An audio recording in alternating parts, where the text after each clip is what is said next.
5 જ મિનિટમાં બનતા ઇન્સ્ટન્ટ મેંદુવડા આપણે દાળ પલાળવાની ઝંઝટ વગર કે પીસવાની ઝંઝટ વગર કે તેલમાં નાખવાની ડર વગર આપણે ગ્લાસ કે ચાની ગળણી કે કોઈ પણ જાતના સાધન વગર ઇન્સ્ટન્ટ આ રીતે તમે ચોખાના પૌવામાંથી બનાવી લીધા ને તો બાળકો ક્યારેય મનાઈ નહીં કરે, એટલા ટેસ્ટી અને ઝડપથી બને છે. હેલો ફ્રેન્ડ્સ, સુપર મેજિક રસોઈમાં મિત્રો આપનું સ્વાગત કરું છું. આજે ઇન્સ્ટન્ટ આપણે પૌવાના મેંદુવડાની રેસીપી તમારી સાથે શેર કરું છું. ગમે તો લાઈક કરજો, શેર કરજો અને નવા મિત્રો સબસ્ક્રાઈબ કરવાનું તો બિલકુલ ના ભૂલતા અને બાજુમાં રહેલ બેલ આઇકોનને પણ પ્રેસ કરજો જેથી કરીને લેટેસ્ટ વિડીયોની માહિતી મળતી રહે. તો આ મેંદુવડા એવા છે કે તમે ઇન્સ્ટન્ટ બાળકોને જો લંચ બોક્સમાં આપવા હોય ને બ્રેકફાસ્ટમાં તો પણ આપી શકો છો. કોઈ જાતનું આપણે આખી લેવાની ઝંઝટ વગર કે કોઈ પણ જાતના પલાળવાની ઝંઝટ વગર ઇન્સ્ટન્ટ બનશે. તો ઇન્ગ્રેડિયન્ટમાં મેં એક બાઉલ આપણે ચોખાના પૌવા લીધા છે, જે બટેટા પૌવાના પૌવા હોય ને એ. દહીં છે, આપણે અડદનો લોટ છે અને આખું જીરું છે, આદુ મરચાંની પેસ્ટ, ધાણા ભાજી, મીઠું. તો બનાવવાનું ચાલુ કરીએ. તો પહેલા તો આપણે આ પૌવાને 3 થી 4 પાણીએ ગરમ પાણીએ ધોઈ નાખવાના છે, એટલે એકદમ સરસ તમારા પૌવા પલળીને સોફ્ટ થઈ જાય અને જે કચરો હોય નીકળી જાય. તે જો આપણે પૌવાને ધોઈ લીધા છે, હવે આને 5 મિનિટ આપણે આ રીતે નીતરવા મૂકી દેશું. હવે આપણા પૌવા નીતરે છે ને ત્યાં આપણે ધાણા ભાજીને સમારી લઈએ. તો આપણે પૌવાને રેસ્ટ આપ્યો એને 10 મિનિટ થઈ ગઈ છે. હવે એને આપણે આ ધાણા ભાજી સમારેલ બાઉલમાં નાખી દેશું અને એને આપણે એકદમ મસરી નાખવાના છે, એટલે બિલકુલ એમાં દાણો ન રહેવો જોઈએ. આ રીતે હાથે આપણે ક્રશ કરી લેશું અને એમાં આપણે ધાણા ભાજી નાખ્યા પછી આદુ મરચાંની મેં પેસ્ટ કરી છે એ પણ નાખી દઈ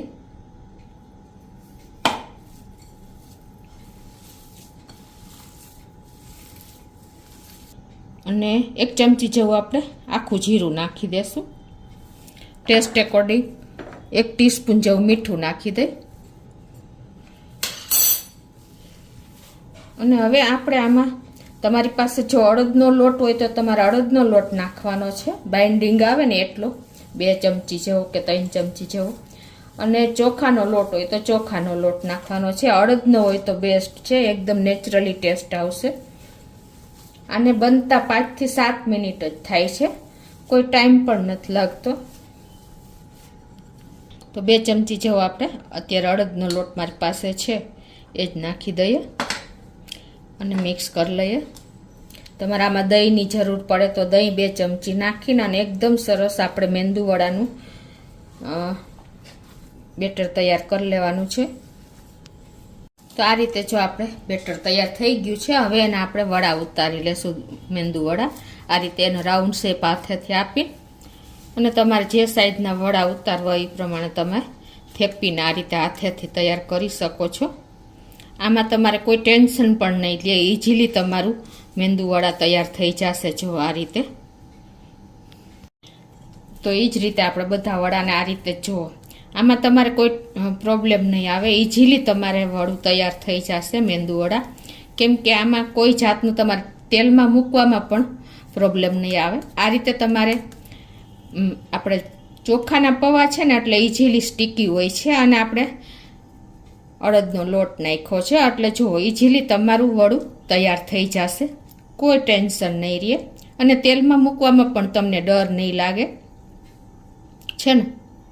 તો આ બાજુ આપણે તેલ પણ ગરમ કરવા મૂકી દીધું છે અને તેલ આપણે જોઈ લઈએ, ગરમ મીડિયમ ફ્લેમ રાખી છે.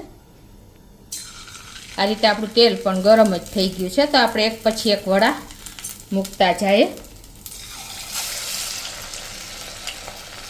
તમે ક્યારેય બાળકોને ચટપટું ખાવું હોય ને તો ઇઝીલી તમે મેંદુવડા આ રીતે ચોખાના પૌવાના તૈયાર કરી શકો છો. અને હવે આને આપણે 1 મિનિટ પછી ટર્ન કરીએ. તો આ રીતે જો 1 મિનિટ પછી આપણે આને ટર્ન કરી લેશું. કોઈ સ્ટીક થવાનું ટેન્શન નથી, કોઈ જાતનું આપણે આમાં ટેન્શન નથી અને ઇઝીલી તમે 5 થી 7 મિનિટમાં જ આ મેંદુવડા તૈયાર કરી શકો છો. પાછું આપણે આને 1 મિનિટ થવા દઈ. તમારે જો આ આપણે બેટર છે ને એ સ્ટીકી થાય ને તો તમારે તેલવાળો હાથ મારી દેવાનો, બેટરમાં થોડુંક તેલ નાખી દેવાનું, એટલે ઇઝીલી તમારે આ વડું હાથમાં સ્ટીક નહીં થાય અને તૈયાર થઈ જશે. જો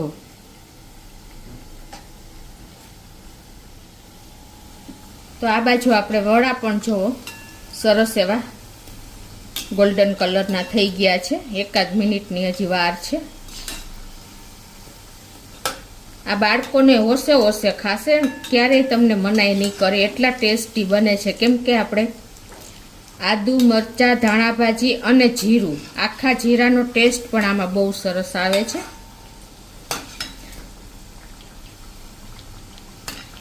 તો આપણા મેંદુ વડા પણ ફ્રાય થઈ ગયા છે, તેને આપણે કાઢી લઈએ.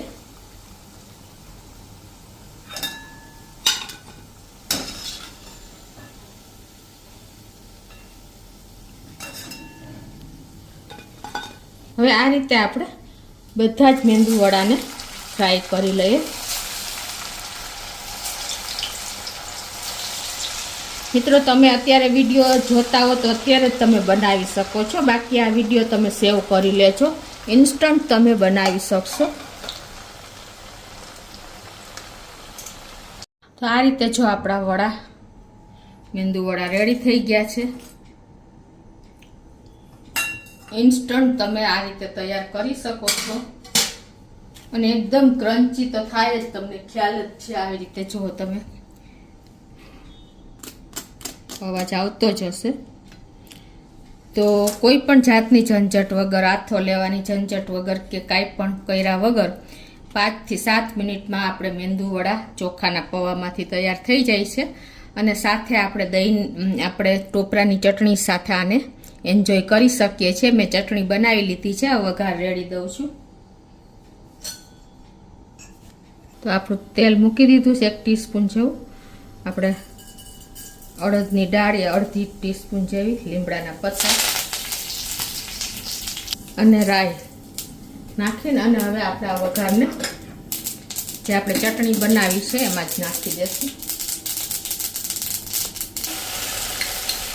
હવે આપણે એક બોલમાં ટોપરાની ચટણીને કાઢી લઈએ.